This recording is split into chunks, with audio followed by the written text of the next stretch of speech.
Game Freak, you rat bastards. You get me every time. Every time I say, I'm tired of Kanto, I just don't want to do Kanto again, give me some Johto, you just get me right in my little 1995 heart. Though, despite the warm and fuzzies this trailer gave me, I can't really say I don't wish this was Gen 2. Do I think we get way too much of Kanto? Yes.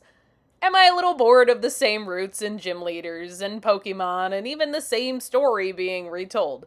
Yes. The original 151 still have us in a bit of a chokehold in merchandising. We already got a retelling of Pokemon Yellow with Pokemon Let's Go, which was a really early Switch game. And actually, my first Switch game. At least, that's how it feels. But when you lay out the facts, Fire Red and Leaf Green were kind of our last very proper Kanto adventures that we got. I loved Let's Go Eevee, but those games were in such a different format due to their influence from Pokemon Go that it's hard to argue that they should satisfy everyone's nostalgia. They were a flash in the pan that introduced Pokemon into the overworld, which I love, but the games aren't timeless. Trust me, I tried to replay Let's Go Eevee recently, and I didn't get very far before realizing that my new living room setup was making the capture mechanic kind of a pain. Plus, that game was ridiculously easy. It'll be nice to have some challenging Pokemon back, since being easy has been a complaint for a lot of us since X and Y. This trailer was a masterful example of emotional appeal and pathos in advertising. I think that's gonna make some people feel angry and feel pandered to, but this is a classic title that a lot of people have an emotional connection with. That emotional connection is what will drive them to buy this game, on top of it being an excellent game. I think that was the exact right move, and I can't pretend that it wasn't super effective on me. Pun intended.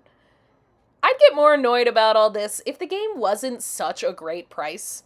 $20 is a great price point for this. I think when you consider that Fire Red and Leaf Green cartridges are easily over $50 in the retro market, and that's honestly me being a little conservative, the price of Pokemon games secondhand is kind of ridiculous, but that's a whole other... Oh god, the cartridge price is so much higher than I thought it was. Don't pay these prices for this cartridge. This game is not rare. These games sold incredibly well. They are everywhere. Plus, it maintains the ability to trade and battle wirelessly, whereas I think a lot of ports might not have done all that. It's going to be great seeing these pixels on my big screen. I think the game is going to look beautiful on our big TVs. I might be sick of Kanto, but I think this port was a great move at a fair price. The challenge I'm going to give myself when I play it eventually is to only use Pokemon that I've never had on my team before, with your starter and Eevee being exceptions, because at this point I've used every Kanto starter and I've used every evolution, and I can't not have an evolution on my team, come on. And who knows, maybe I'll end up gaining a new appreciation for a region that, at this point, feels almost like my own hometown. Let me know what you guys think down in the comments. Are you hyped to get back to Kanto and replay Fire Red and Leaf Green in a proper Kanto experience, unlike Pokemon Let's Go?